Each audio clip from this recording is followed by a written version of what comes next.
Olá, seja muito bem-vindo ao canal Atualidade em Foco. Aqui auxiliamos nos seus estudos com resumos de importantes obras da educação e das ciências humanas. Nesse vídeo iniciaremos o capítulo 3 da obra Apologia da História ou Ofício de Historiador, do Marc Bloch. Antes de continuar, peço para você que curta esse vídeo, compartilhe a informação e se inscreva aqui no canal.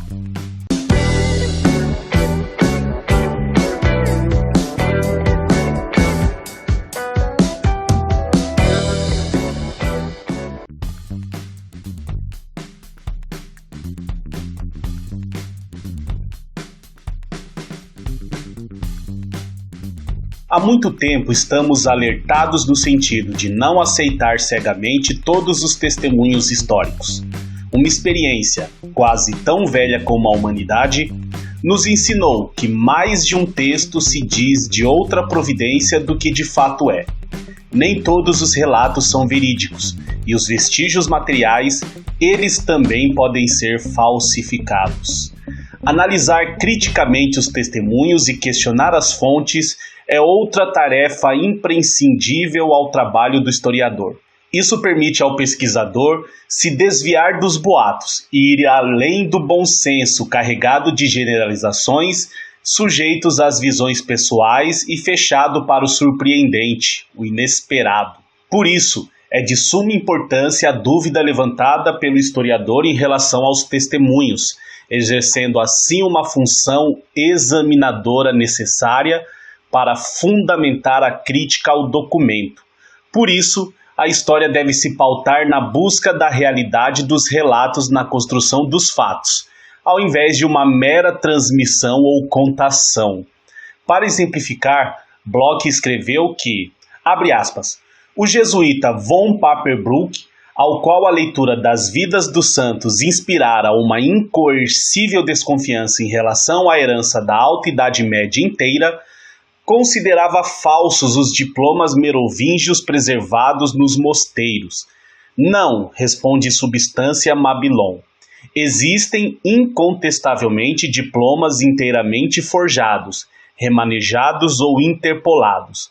Há também os autênticos, e eis como é possível distinguir um dos outros. Fecha aspas. Para Bloch, o método crítico aplicado à ciência foi fundado no século XVII, junto à doutrina que regra a pesquisa. Ele foi possibilitado pelo pensamento humanista que o precedeu e legitimou a dúvida sobre os documentos, distinguindo o histórico do mítico. A dúvida foi valorizada e disciplinada. Além da palavra crítica, adquirir um novo sentido, o de veracidade, diferenciação entre o verdadeiro e o falso. Tal movimento foi favorecido também por uma geração de valorização da racionalidade, cujos membros nasceram ainda na primeira metade do século XVII, concomitantemente à célebre obra O Discurso do Método, de René Descartes.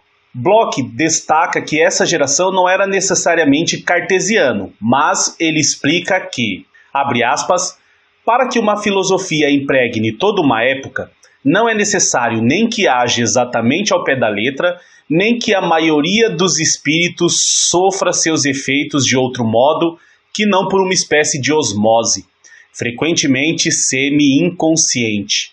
Assim como a ciência cartesiana, ela, a crítica do testemunho histórico, procede a essa implacável inversão de todas as bases antigas, apenas a fim de conseguir com isso novas certezas, ou grandes probabilidades, agora devidamente comprovadas. Fecha aspas.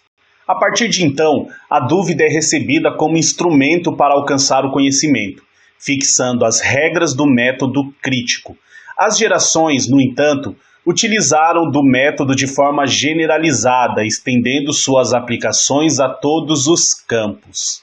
As técnicas da crítica foram praticadas apenas por alguns durante muito tempo, sendo negligenciada por muitos produtores de obras históricas, que as viam excessivamente minuciosas. Além disso, esses pesquisadores temiam que a crítica pudesse produzir resultados e conclusões diferentes daquilo que eles esperavam.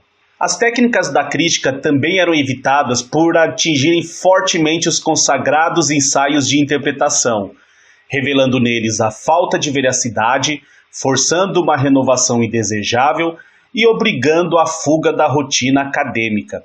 Sobre isso, Bloch afirmou, abre aspas, mas o próprio trabalho técnico não sofre menos.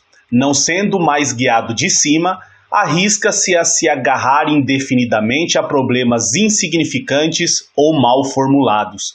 Não existe pior desperdício do que o da erudição quando gira no vazio, nem soberba mais deslocada do que o orgulho do instrumento que se toma por um fim em si. Fecha aspas.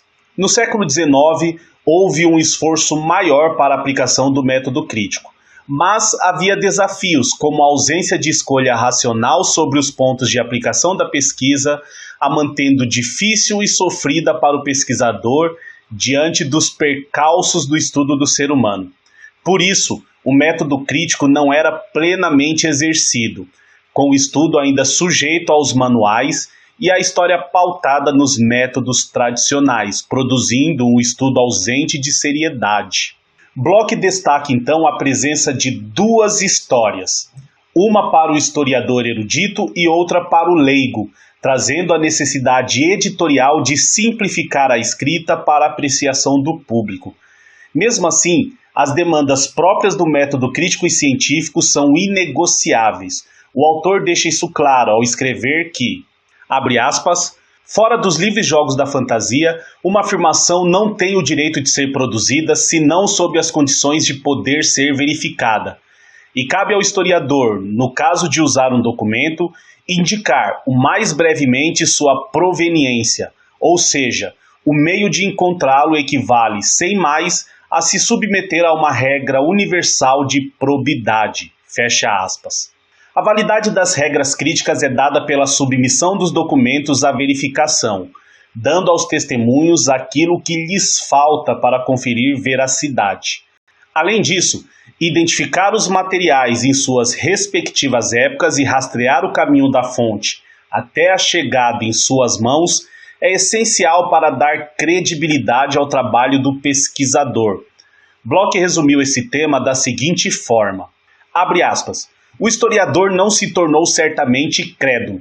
Sabe que suas testemunhas podem se enganar ou mentir, mas, antes de tudo, preocupa-se em fazê-las falar para compreendê-las. É uma das marcas mais belas do método crítico ter sido capaz, sem em nada modificar seus primeiros princípios, de continuar a guiar a pesquisa nessa ampliação. Fecha aspas. Muito bem, aqui termina essa parte do nosso resumo, espero que ele te ajude em seus estudos, não deixe de curtir esse vídeo, se inscrever no canal e nos seguir nas redes sociais. Nos vemos em breve para dar continuidade. Um abraço e até a próxima.